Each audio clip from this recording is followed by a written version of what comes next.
안녕하세요. WMH 채널입니다.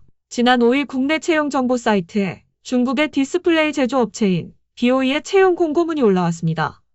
내용은 근무지는 중국이고 채용 조건은 65인치 이상 대형 OLED 패널 분야에서 10년 이상 경험을 쌓은 경력자로 제안했으며 급여는 1억 원 이상으로 제시됐습니다. 지금 전 세계적으로 65인치 이상 대형 OLED 패널을 생산하는 곳은 LG 디스플레이밖에 없어서 LG 디스플레이의 직원을 대상으로 모집 채용 공고를 한 것으로 풀이됩니다. 예전에는 1대1로 개별 접촉하거나 지인을 통해 추천받는 방식으로 인력을 빼갔는데 이젠 대놓고 채용 공고를 내고 있는 것입니다. 한국 디스플레이 업체의 인력 유출 현황은 정확한 통계가 없지만 LCD에서 시작해 중소형 OLED를 거쳐 최근 대형 OLED까지 전방위적으로 이루어지고 있습니다. 중국 업체들은 한국 우수 인력에게 많게는 3배 이상의 연봉을 제시하며 영입한다고 합니다. 검증된 인력을 확보하는 것이 신기술을 습득하는 지름길이기 때문이다. OLED 기술은 LCD보다 공정이 복잡하고 까다로워 세계적으로 성공 사례가 적습니다. 중국이 한국 업체의 장비를 그대로 사들였다라 해도 국내 수준의 OLED 기술을 확보하지 못한 이유는 미세한 노하우 차이를 극복하지 못했기 때문입니다. 때문에 한국의 검증된 기술 인력을 확보하면 짧은 기간에 수요를 확보하여 생산력을 높일 수 있습니다. 중국의 이러한 한국의 기술 인력 빼가기 효과는 게임과 반도체 디램 등 여러 분야에서 입증되었으며 중국이 신사업 분야에 진출 시 한국 기술 인력들은 그 분야의 산파 역할을 톡톡히 하고 있습니다. 조선일보 보도에 따르면 삼성 출신의 사장급 전직 임원은 중국은 필요한 제조 공정에 맞게 핀포인트식으로 정확하게 인력을 찍어서 데려가고 해당 기술 확보가 끝나면 아예 업무를 안 주고 팽한다고 말했다.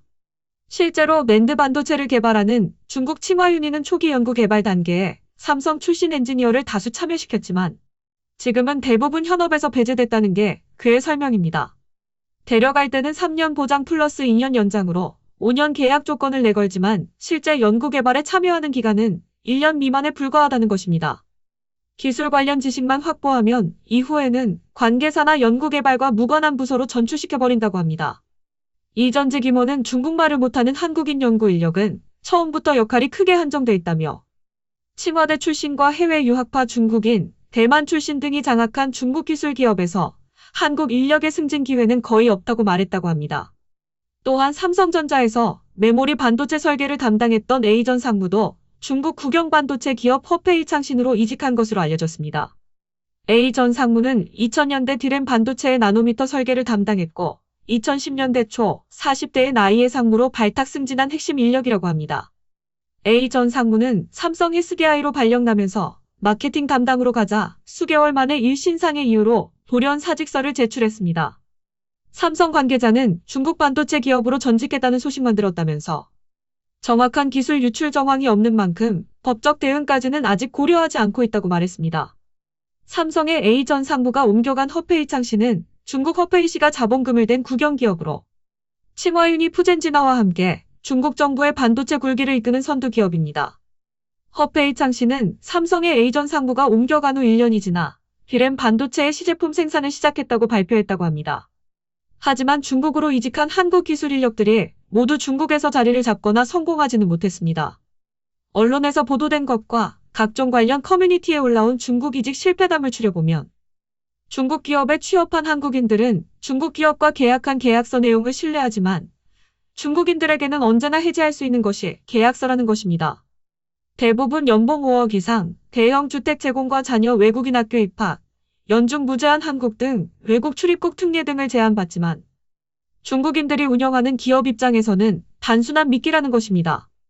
한국인들은 연봉 5억이면 5년이면 25억을 번다고 생각하지만 중국인들은 연봉 5억짜리를 6개월 안에 자르면 2억 5천만 원 정도만 쓰면 되겠구나라고 생각한다는 것입니다. 그래서 중국 기업은 한두 달 한국인 연구 인력을 지켜보다가 영 아니다 싶으면 바로 해고시킨다고 합니다. 그러면 중국 기업의 입장에서는 큰 비용 지출도 없고 잘린 한국 연구원들은 당장 한국으로 돌아가기보다는 자신의 할 일을 찾게 되고 이런 연구원들이 또 다른 한국 연구원을 수입하는 브로커가 된다고 합니다. 중국 회사로서는 손 안 대고 한국의 고급 인력들을 스카우트할 인력을 자체적으로 갖게 되는 것입니다. 또한 남은 한국 연구원들은 중국 기업이 6개월 이내에 기술 자료와 노하우를 빼내기 위하여 갖은 불공평 대우를 가하며 하는 수 없이 자신의 노하우와 기술 자료를 공유할 수밖에 없게끔 당근과 채찍을 써가며 빠른 시간에 단감을 빨아먹는다고 합니다. 중국 기업이 한국 연구원들에게 하는 감언이설은 당신은 이 기업에서 임원이 될 거야란 말이라고 합니다. 그러면 많은 연구원들은 한국 대기업에서 사장, 부사장을 할 수 있는 것도 아닌데 중국에서 한번 키워보자란 생각을 하게 된다는 것입니다. 이 말은 한국 연구원들이 단기간에 자신을 모든 것을 쏟아내게 만든다고 합니다. 하지만 6개월이나 1년이 지나면 비로한 변명과 멸시를 통해 스스로 회사를 나가게 한다고 합니다. 계약서와 다르다고 중국 법원에 소송을 해도 승소하지 못한다는 것은 뻔하며 한국으로 돌아온다고 해도 중국의 기술 팔아먹은 자로 낙인 찍힌 사람을 반겨줄 기업은 없다고 합니다. 아무리 계약서를 잘 작성해도 중국 기업에게는 언제든지 해약할 수 있는 한낱 종이에 불과하며 중국인들은 상호 간의 합의에 대한 가치를 우선으로 두며 이 합의를 이유로 서류를 무료화하는 데 거리낌이 없다고 합니다. 한국 연구원들의 중국 이직은 개인 차원을 넘어 국가적으로도 많은 피해를 발생시키고 있습니다. 그렇다고 민주주의 사회에서 개인 생활의 영위를 위해 중국으로 건너간 연구원들에게 모든 책임을 떠넘길 수도 없습니다. 결국 사회적 시스템으로 이들을 흡수할 수 있는 터전을 만들어야 하는데 전문가들은 정부 차원에서 장비 소재 산업을 집중적으로 키워 대기업 퇴직자가 중소기업에 자연스럽게 흡수되는 인력 선순환 구조를 만들어야 한다고 말하고 있습니다. 이상 마치겠습니다. 시청해주셔서 고맙습니다. WMH 채널이었습니다.